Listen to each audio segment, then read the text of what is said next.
Hi everyone, welcome back to Good Night Chabad Youth. It's Wednesday night. It is our favorite night of the week, and I chose a book that I hope you guys are going to love as much as my kids do. This book, the reason I chose it is because it's a story of forgiveness.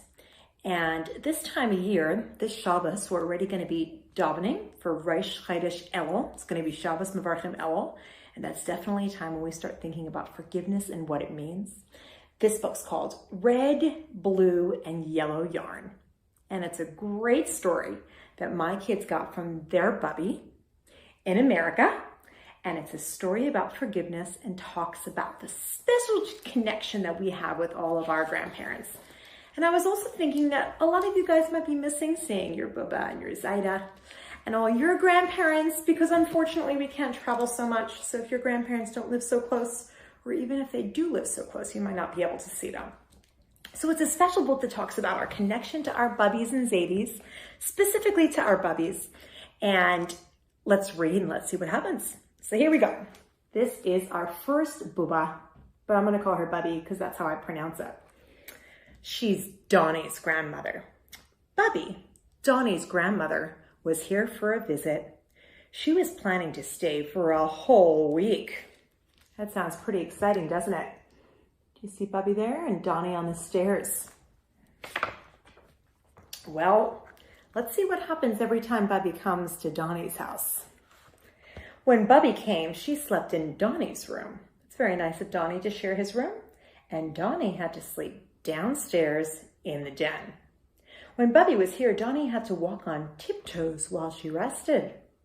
He wasn't allowed to play ball on the wall of the house because Bubby didn't like the noise. Donnie had to wash with soap and a nail brush. Do you guys know what a nail brush is? Before every meal, because Bubby would inspect his hands before the meal. She would make sure that they were very super duper clean. Bubby always ate with a napkin on her lap, and she insisted that Donnie do the same. It seemed like whenever Bubby was here, Donnie got into trouble. Can you see Bubby inspecting Donnie's nails before the meal? How do you think Donnie feels about that? That every time Bubby's around, it seems that Donnie gets into trouble. She had so many rules, and somehow Donnie always managed to break some. Sometimes he wondered if Bubby even liked him. Right now, Bubby was in the kitchen talking to Mommy. no one would hear him if he crept into his room to see if he left his little blue car on the bed. I think I can spot a little car sitting right next to his bed. Slowly and quietly, Donnie opened the door. Then he just stopped and stared.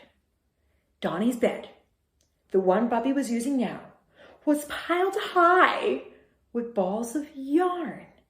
Green and yellow, blue and pink, gray yarn with flecks of black, brown yarn with flecks of orange. Can you see that? Look at how much yarn is hanging out on Donnie's bed, and it all belongs to Bubby, but Donnie's now discovered it. Donnie forgot all about his car. He forgot that he wasn't allowed in Bubby's room. He didn't think about what Mommy would say. He just couldn't stop himself from squeezing one ball of yarn and throwing it in the air. What a perfect size for juggling. Donnie tossed up a blue one and a green one. The blue ball of yarn dropped and rolled into a corner, trailing a long blue tail after it. Donnie grabbed a yellow ball of yarn and kept on juggling. Red, green, yellow, blue, faster, higher. The balls flew up and down, in and out. Do you see the maze of all those balls of yarn that Donnie's juggling? Could you imagine what's going to happen to all those balls of yarn once you toss them around Bubby's room? Let's see what happens. Suddenly, there were voices on the stairs. Mommy and Bubby were coming. The door opened and they both stood staring. Donnie looked around the room. What a mess. A carpet of colored yarn covered the floor. Strings of green yarn and red yarn snaked around the legs of the bed. Long strands of yellow yarn and blue yarn hung down from the dresser. The room was covered and the bed was empty. Uh-oh. Donnie, Mommy gasped. What have you done? Look at Mommy and Bubby's stunned faces as they look at Donnie's room covered in tangles of yarn. She tried to push the door open wider, but it got stuck on a clump of blue, red, and yellow yarn.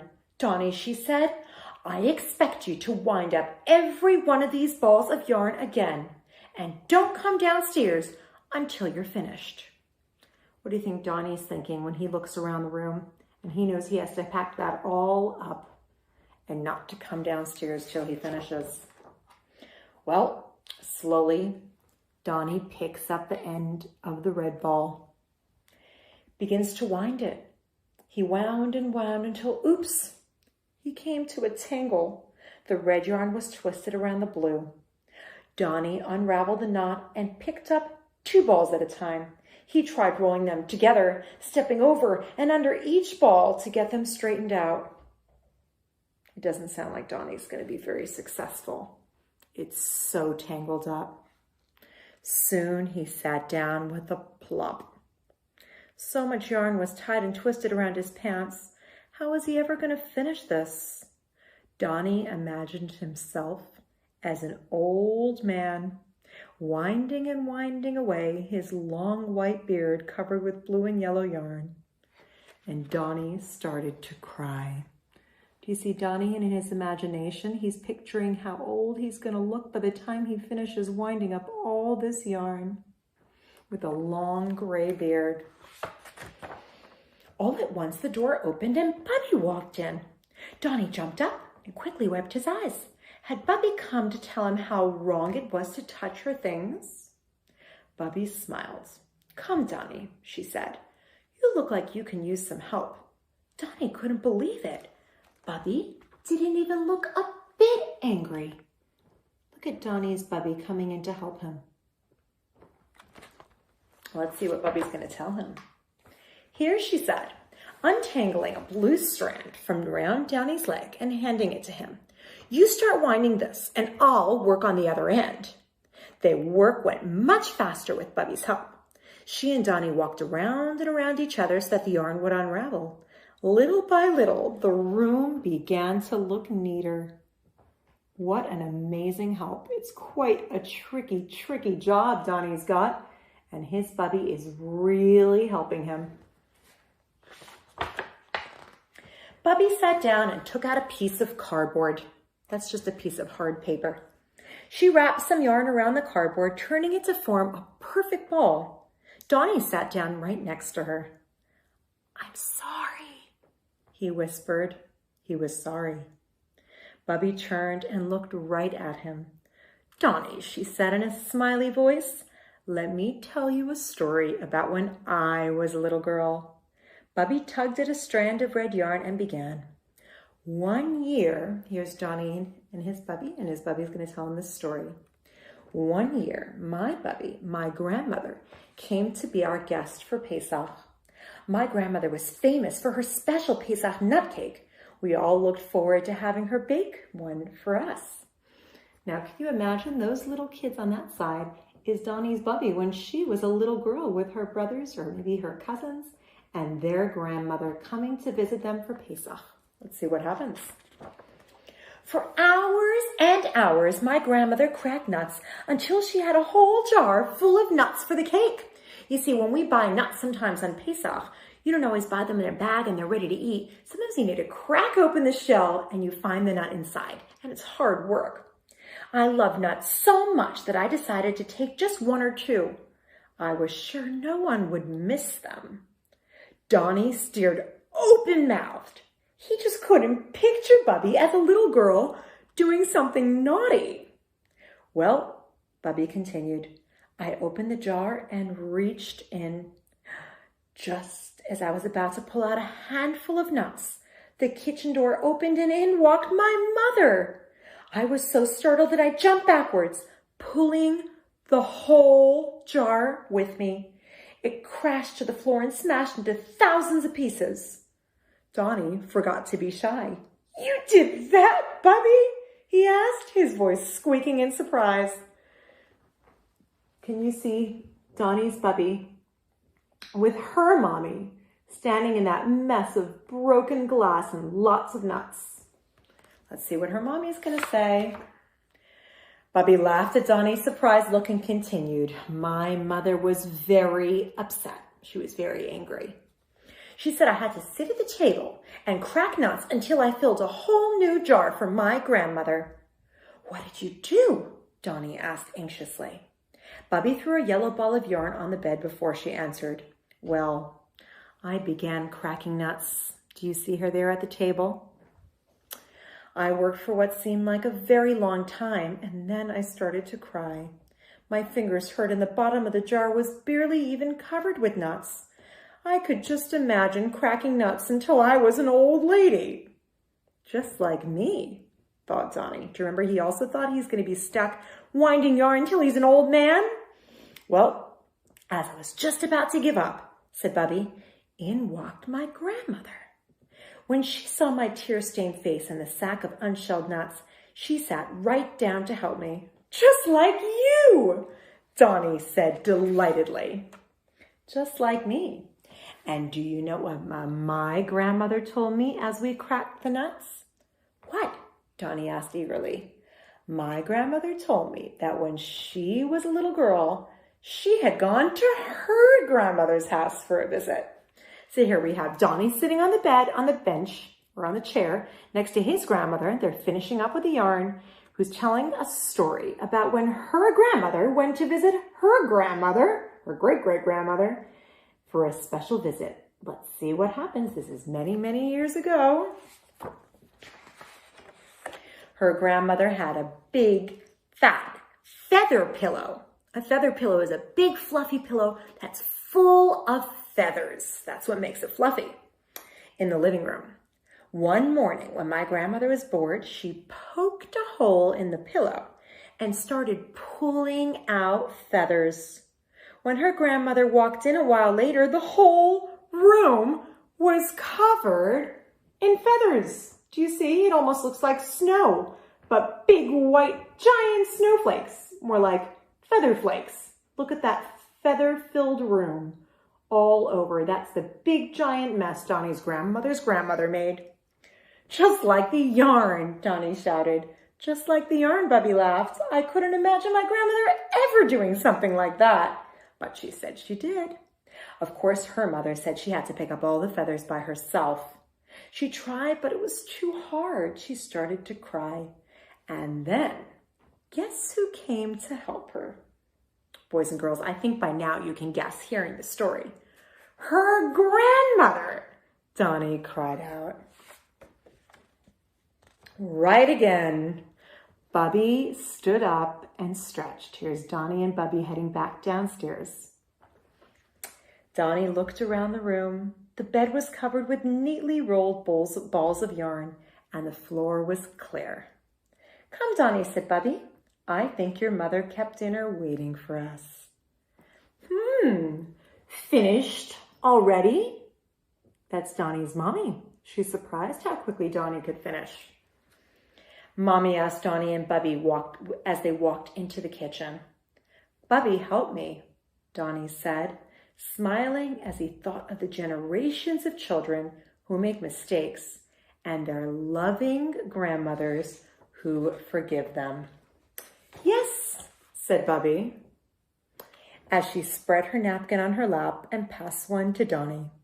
A little help from a grandmother goes a long way. And Bubby and Donnie shared a secret smile. And that's the end of the book. So this book has two very special things that I was thinking about. The first one, of course, is how special it is to forgive and even sometimes to help someone, even if they made you upset. And it's a very special, beautiful feeling when you forgive someone and you decide, even though it's hard for you, when you made a mistake, I'm still going to help you. It could be your brother who maybe knocked over something that you were working on because everyone's sharing the same space these days. And you were so upset, but he knocked over the whole container and you said it's his fault. And then you know what? You felt bad because it's really hard to pack it up and you still went to help. That's a really special type of forgiveness. Another thing that I was thinking about before we go to sleep, boys and girls, is that it's a great time to think about our Bubbies and Zadies. If we're lucky to have Bubbies and Zadies that either live near us or live very far from us, or maybe we know some older people who might not be our Bubby and Zadie, but we can pretend that they're our Bubby and Zadie. We can adopt them sort of like our Bubby and Zadie. And now it's very hard to go visit them, but they also for sure are thinking about us and we would make them so happy. So a very special thing that you can do tomorrow on Thursday or maybe on Friday before Shabbos is to pick up the phone and ask your mom or your dad to dial your Bubby's number or maybe your neighbor's number or maybe an older person who lives down the block and have a little chat with them and wish them good Shabbos. And you can spread that beautiful joy that comes between the beautiful generations of Bubbies and grandkids, of elders and younger kids. And one last beautiful idea is that Chabad is trying to make these amazing packages for lots of older people who don't get a lot of visitors, unfortunately, in the old age homes because we can't go visit because of Corona. But what you guys can still do is you can take any piece of paper and you can draw a beautiful card. You can write Good Shabbos. You can write, we love you so much. You can write any special message that you want. And what you need to do after is either take a photo of that special card, or you can type the message in an email and send it to ChabadYouthVirtual@gmail.com. And we at Chabad Youth, we're going to print out your beautiful pictures or print out your beautiful letters that you type up, and we're going to put them in our gorgeous Shabbos packages that are going to be delivered to elderly people all around. So if you're looking for something that keep you a little bit busy, just in case you're telling your mom or dad that you're a little bit bored, that's definitely a good idea. And it could be sent to your Bubby if you prefer, or you can send it to ChabadYouthVirtual@gmail.com and we'll distribute it to some special Bubbies and Zadies who aren't getting many visitors. So boys and girls, we hope you have a beautiful night. Sleep very tight. And if you didn't yet say Shema, make sure that you say Shema and prepare your Negelvasser. And please God, we should meet again and have next week's story of Goodnight Chabad Youth happen already in the Beis Hamikdash times in Yerushalayim. And those stories are going to be really fun because we're going to have the coolest storytellers to tell us the stories. Even cooler than Chabad Youth people, we'll have lots of live generations people to come and tell us of the stories of things that they did, just like Donnie got to hear about his previous generations. Good night, Chabad youth.